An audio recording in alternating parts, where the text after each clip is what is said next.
C'est le deuxième ministre du gouvernement sortant à rejoindre le cabinet royal. 14 ans après y avoir été chargé de mission, Taïf Assiferi revient en tant que conseiller du souverain. Nommé par Sa Majesté le Roi, l'actuel chef de la diplomatie aura passé un quart de siècle au sein du ministère des Affaires étrangères, souvent en première ligne sur les grands dossiers nationaux. Retour sur son parcours avec Chaïb Hamadi.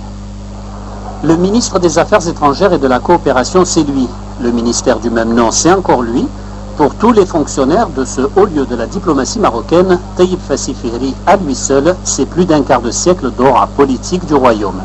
Flegme et bonhomie à toute épreuve, deux qualités cardinales dans ce métier, ce grand commis de l'État de 54 ans est apprécié dans toutes les chancelleries étrangères. Économiste de formation, pourtant c'est vers la carrière diplomatique qu'il se tourne.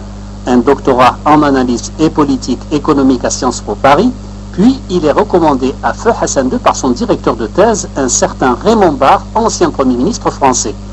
En 1984, ce Casablancais pur souche intègre d'abord le ministère du Plan. Mais moins de 2 ans plus tard, le ministère des Affaires étrangères lui tend les bras. Taïf Assiferi y fait ses premières armes dans le cabinet d'Abdel Ali. Des négociations ardues débutent alors avec la communauté européenne. À 35 ans, il est nommé et reconduit 3 fois secrétaire d'État aux affaires étrangères et à la coopération.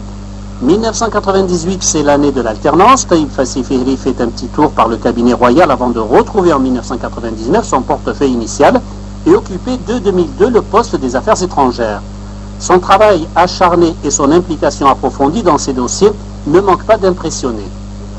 Dans son palmarès, des négociations sur l'accord de libre-échange avec les États-Unis, mais le dossier qui restera sa cheville ouvrière depuis 2007, c'est celui du Sahara. Ses partisans comme ses détracteurs reconnaissent en lui, et avec un respect appuyé, un grand monsieur de la diplomatie marocaine. Tout à fait autre chose,